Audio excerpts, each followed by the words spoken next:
untuk Pak Mara Hasibuan, ini saya coba menjawab beberapa pertanyaan. Ini banyak ya pertanyaannya ini, tentang bagaimana kita dapat ini ya, intinya itu kan sebenarnya bagaimana apakah kedepannya itu bisa sustain dalam jangka waktu yang panjang dengan banyak sekali problem di kelapa sawit ya. Tadi ada penolakan Uni Eropa, ada regulasi biodiesel ya, kemudian Amerika Serikat ini juga yang terkait dengan tenaga kerja ya, dan juga masalah lingkungan ya.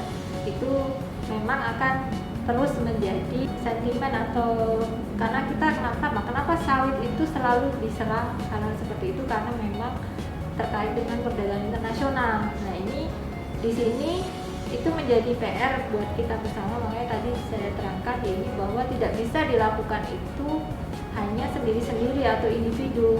Masing-masing harus memainkan perannya ya di bidangnya masing-masing untuk sama-sama memperbaiki industri sawit ini ya, melakukan advokasi, kampanye positif. Nah kalau petani bagaimana nih perannya nih? Nah perannya tentu saja petani itu selain dia memperbaiki produktivitas, memperbaiki base manajemen praktis, nah petani juga bisa berperan sebagai salah satu corong untuk memberikan advokasi juga gitu. Di tengah sekarang itu media itu bertebaran di mana-mana, nah petani juga bisa menjadi corong untuk di situ gitu loh. Karena kan sekarang kita tidak ada hambatan sejak adanya media ini.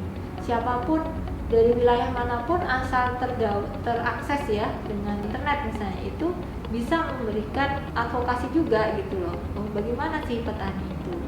Nah, memang nggak bisa kita hanya sendiri-sendiri. Kalau kita lihat secara jangka waktu panjang itu bagaimana perkebunan kelapa sawit itu untuk ini, itu masih akan terus menjanjikan, karena kelapa sawit itu adalah salah satu bahan pokok ya, karena itu hubungannya dengan pangan. Dan untuk pangan itu masih belum tergantikan. Karena apa? Karena produktivitas kelapa sawit itu paling tinggi dibandingkan komoditi-komoditi minyak nabati lain. Itu kalau dari sisi prospek ya. Kemudian juga kelapa sawit itu sekarang banyak hal yang bisa kita manfaatkan dari kelapa sawit di luar dari minyaknya ternyata. Nah ini juga menjadi daya positif bagi kelapa sawit, bahwa kelapa sawit itu bisa dimanfaatkan banyak hal dan juga bisa dikelola secara baik secara lingkungan. Nah ini tadi memang tidak bisa berdiri sendiri tadi ya, harapannya itu semua stakeholder ya itu juga memberikan peran ya untuk meningkatkan kampanye positif, untuk meningkatkan image dari kelapa sawit. Kalau soal adanya sentimen itu pasti akan menjadi rutinitas untuk kelapa sawit jika harga sedang naik, itu kalau dari sisi perdagangan. Nah tinggal bagaimana kita mengkonten ya. Kalau kita sudah punya amunisi ya, semua sudah punya amunisi, maka itu bisa terselesaikan.